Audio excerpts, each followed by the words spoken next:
whatever stage of life that we're in, the fundamentals we're going to talk about will make a measurable difference for you, but you're going to have to decide what's right for you. So all I'm trying to tell you is, today, think of this as a second opinion. Think of this as the most important subject of your life, even though you may not have made it that way. Think of it as something that isn't a should, but a total what? A must to master, because if you master this, everything else you can dream of is available to you. And if you fail to master this, everything else goes to the wayside. I mean, I meet people all the time in relationships, and they want relationship therapy, and I say, you know what you gotta do? You gotta exercise, you gotta work out, you gotta lose some weight. You guys are just so tired, there couldn't possibly be any passion. When you're exhausted, there is no passion. And people say, okay, well, I'm gonna really work on a plan, and I'm gonna organize things, and I'm gonna find the best trainer, and I come back on talking to them a week later, and they're still planning things. This woman's telling me, no, but I'm gonna get the best trainer. I got the very best trainer, organize this. I said, ma'am, with all due respect, you need a plan, you need a trainer, you need somebody who gets behind you and just yells, run! Move! You don't need this long plan, you just gotta move. We're living in a society where nobody moves anymore. What do we like today? A lot of people get injured today. They don't get injured smashing into people playing football, and they mostly get injured typing, right? Picking up a pencil. That's something that can hurt today because we don't use everything anymore. We live in a box. Think about it. Think about our lives today and how different it is than maybe the way we were formed to be made, to run, to hunt, to create, to procreate, to raise our children, to move, to farm, to do all the things that made us use all of our body.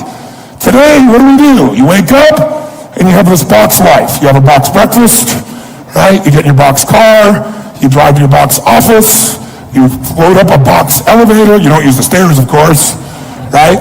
You go to your box office where you type on a box, talk on a box, right?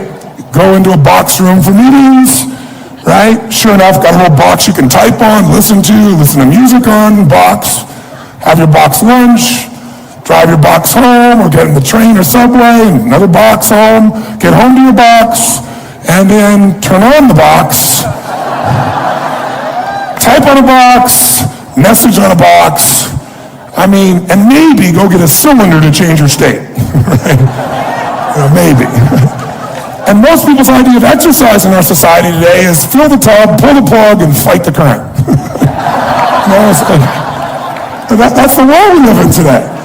And so it's not hard to figure out why we're getting fat and why we're finally kind of tired and why we're building up acid in our system, consuming foods that have nothing alive in them anymore, where everything is denurtured and everything is chemicalized or radiated. So it can feel overwhelming. But I think if we got back to our common sense and if we were really committed, we could make it all work. And what I'm trying to say to you is really simply this morning. I'm going to take the morning and not talk to you about how to do this. We're going to figure out why to. Because 80% of success in anything is psychology and 20% is mechanics. It's the beliefs you have that are guiding your decisions. Listen, if you make a different decision, will you take different actions? Yes or no? Yes. If you take different actions, will you get different results? Yes or no? Yes. So this day is about some new decisions. Some decisions about what you're going to believe about health and energy, how important it's going to be from you from now on.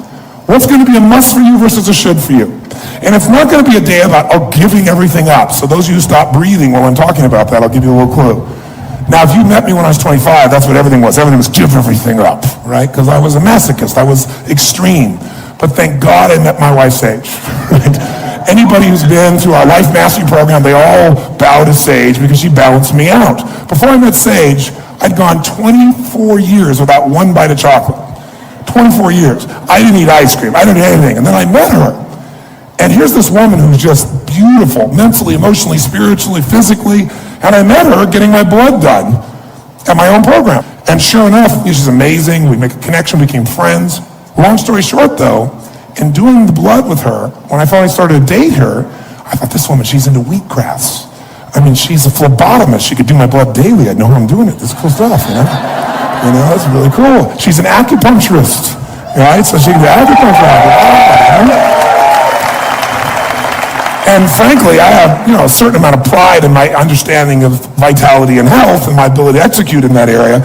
But she blew me away in what she knew in this area. She's had a practice for years. She worked with people that are dying to help turn them around, and some of them that are dying that are going to make a transition. She's there for them emotionally in hospice.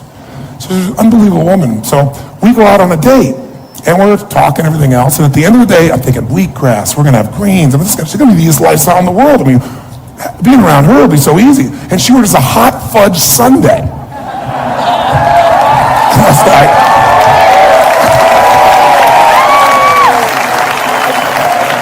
I looked at her and I said, what are you doing? And she said, living, anal man.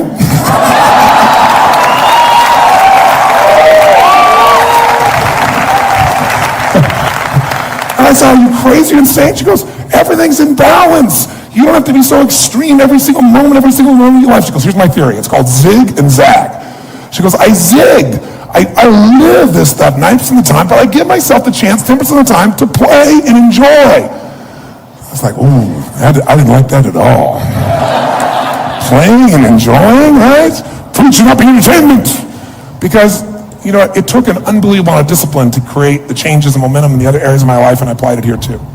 But fortunately, I've matured a little bit, and now I have ice cream every now and then, and I have just about everything every now and then because I want to be with my wife. And it's actually put a balance in my life. There's actually a relaxation. There's an enjoyment. When I'm doing things that are healthy, I enjoy being healthy because it doesn't feel like I haven't do this. It's because I'm choosing to. And I know I always have the freedom to choose something else. But I choose the vast majority of the time those things that give me more energy, because once you feel this kind of vitality in your body, you never want to go back.